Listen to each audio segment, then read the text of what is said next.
Period वो 31 दिसंबर तक खोल दिया था। तो इन तमाम विषयों पर सबकी राय भी ली और ऑन टाइम इस इलेक्शन प्रोसेस को हरियाणा प्रदेश में हम कंडक्ट करेंगे। इसके लिए हमारी ओर से लिखित स्टेट इलेक्शन कमीशन को भेज दिया गया। साथ में आगामी जो फसलें हैं उसको बेहतरीन तरीके से कैसे खरीदा जाए, प्रोक्योरमेंट सेंटर जो और एडिशनल 1800 से ज़्यादा अगर ज़रूरत पड़े तो हम कैसे बनाएं, उसके ऊपर भी तमाम लोगों के सुझाव भी लिए। क्योंकि सरसों एक ऐसी फसल होती है जिसको बड़ी मात्रा में हम खरीदते हैं और उसका यूटिलाइजेशन करते हैं। तो उसके ऊपर भी दक्षिणी हरियाणा के अलग अलग व्यूज़ थे, उसके ऊपर भी चर्चा हुई। और कैसे हमारे जो बॉर्डर पे लोग हैं उनको आज हमारे सिविल एडमिनिस्ट्रेशन के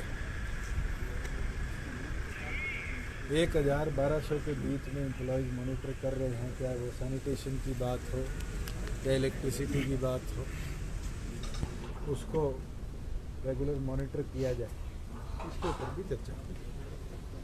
सर, किसानों के आंदोलन को लेकर किस तरह से आपकी पार्टी का स्टैंड है? क्योंकि हमारे राष्ट्रीय अध्यक्ष ने डॉक्टर अजय सिंह चौटाला ने बड़ी क्लियरली पहले दिन ये कह दिया था कि किसान को एमएसपी एश्योर करी जाए।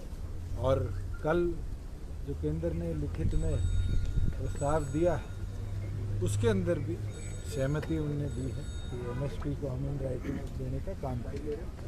मुझे लगता है क्योंकि प्रदेश का विषय नहीं है, केंद्र सरकार और किसान संगठन रेगुलरली इस पर चर्चा कर रहे हैं। उम्मीद करते हैं कि आने वाले घंटों में, दिनों में ये विषय सुलझेगा। प्रदेश सरकार की ओर से मैंने पहले दिन भी कहा था कि जब तक हम गवर्नमेंट में हैं किसान के एक एक दाने की एमएसपी हम एश्योर करेंगे। हरियाणा के विपक्षी दलों के नेता के रणदीप सुरजेवाला है, दीपेंद्र हुड्डा है, शैलजा है, ये कह रहे हैं कि कृषि प्यारी है, जिस चौटाला को किसान प्यारा है, ये स्पष्ट करें क्योंकि गठबंधन के तो भरोसे सरकार से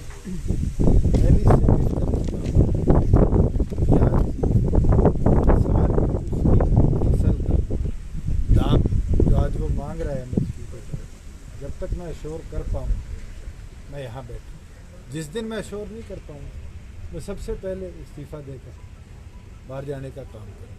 अगर आज भी किसी को कन्फ्यूजन है तो वो 7.5 लाख एमटी हमने बाजरा प्रोक्योर किया, सर्वे हुआ है 55,000 एमटी और बाजरा किसानों के पास अभी अलग अलग ज़िलों से डीसीज ने लिखित में हमें भेजा है।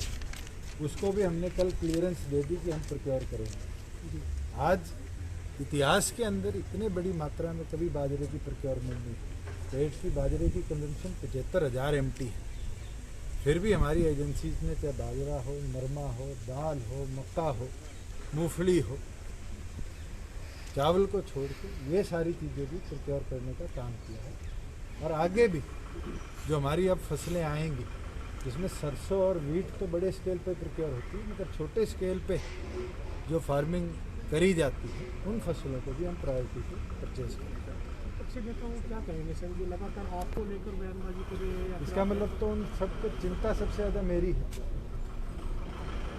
और मैं ये चीज़ पहले दिन से कह चुका हूँ कि अगर मैं एमएसपी दिलवा सकता हूँ, फार्मर को अश्योर कर सकता हूँ, तभी मैं यहाँ। चौधरी देवीलाल जी ये कहा करते थे किसान की बात सरकार तभी सुनती है जब किसान की हिस्सेदारी सरकार में। और आज उनकी बात रखना, चाहे वो केंद्र सरकार से रेगुलरली इन टच होने की बात है, हमारी पार्टी हम भी कर रहे हैं, सरकार मिलकर प्रदेश की तरफ से भी सुझाव केंद्र को निरंतर दे रही है। और उम्मीद करते हैं कि ये स्टैंड लॉक जो है ये जल्द से जल्द समाप्त हो। सर, जिस तरह से केंद्र की ओर से लगातार अमेंडमेंट्स भी की गई हैं और लगातार वार्ता भी की गई है, क्या समझते हैं लगातार? देखिए मेरे समझने से आज फैसले निर्णय नहीं है, हम सुझाव दे सकते। हमारी ओर से भी टेलीफोनिकली तीनों मंत्री जो कमेटी में थे उनसे भी मेरी चर्चा हुई है और भी नेताओं से चर्चा हुई है जो इस पूरे प्रोसेस को रेगुलर मॉनिटर कर रहे हैं। हमने अपनी ओर से भी सुझाव दिए हैं। फार्मिंग यूनियंस के जो लोग बैठे हैं उनने भी अपनी ओर से सुझाव दिए हैं। केंद्र ने भी बारी बारी बुलाकर उनसे चर्चा करी और मुझे पूरा विश्वास है कि जल्द फार्मर्स इस बात को समझेंगे, जो उनके बेनिफिट की चीज़ें हैं उनको रिटर्न में अगर केंद्र सरकार देने को तैयार है तो मुझे लगता है कि ये उनके संघर्ष की जीत है। दुष्यंत जी, आप खुद किसान नेता हैं, किसान परिवार से आप आते हैं, आप बार बार आप लोग कहते हैं, तो जो किसान आवाज़ उठा रहे हैं इस कानून को लेकर, क्या आपको भी लगता है कि जो आवाज़ है वो उठा रहे हैं, जो बदलाव की उम्मीद कर रहे हैं, बदलाव चाहते हैं, वाकई में वो सबसे बड़ी मांग और सबसे पहली मांग इस पूरे मूवमेंट की ये थी कि इसके अंदर चौथी चीज़ ऐड करी जाए जो एमएसपी का प्रदेश में हमने इसको अश्योर किया। राजस्थान में तो अश्योर नहीं हुआ, आज बाजरा सड़कों पे बिका। पंजाब में नहीं हुआ, पंजाब के तो मुख्यमंत्री ने किसान को प्रताड़ित किया, ना वहाँ खाद पहुँच पाई, ना वहाँ पर बीज पहुँच पाए। आज पंजाब का किसान इसलिए भी एग्रेसिव है कि पंजाब की सरकार ने प्लान्ड तरीके से जो सोइंग सीजन था, प्रोक्योरमेंट सीजन था, इसके अंदर फार्मर को प्रताड़ित किया। हरियाणा के अंदर तो हमने वो व्यवस्था बनाई और बेहतरीन तरीके से बनाई। आगे भी आप देखेंगे गेहूं की जब खरीद होगी तो और बेहतर तरीके से उसको हम करेंगे। एमएसपी की जहां बात थी, मुझे लगता है डॉक्टर अजय सिंह चौटाला जी ने सबसे पहले इस पूरी मूवमेंट के अंदर ये कहा था कि केंद्र उसको अश्योर करे, और केंद्र ने, बड़ी खुशी की बात है कि कल रिटर्न में दिया है।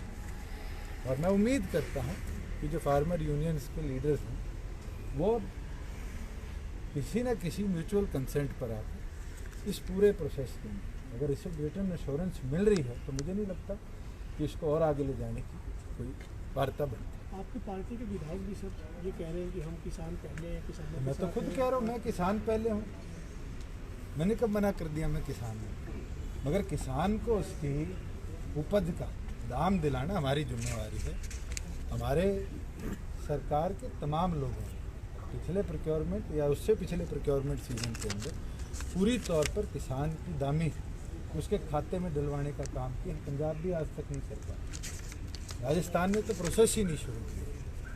हम अश्योर कर रहे हैं कि आगे भी फसलों को पूरी तौर पर प्रोक्योर भी करेंगे, उसका पैसा भी किसान के खाते में देंगे और उम्मीद करते हैं कि एमएसपी जब लिखित में आएगी तो जो और प्रदेशों के लोगों की मांग है वो भी पूरी। दुष्यंत जी, 15 दिन से किसान जो है आंदोलन कर रहे हैं, आप अब क्या कहना चाहोगे? 15 दिन से वो बैठे हुए हैं, तो उनकी मांग लिखित तौर पे इन तमाम चीज़ों को लाया जाए, उसको कल केंद्र सरकार ने पूरा किया। उसके ऊपर उनकी यूनियंस का क्या निर्णय होगा वो तो उनकी मूवमेंट की बात है।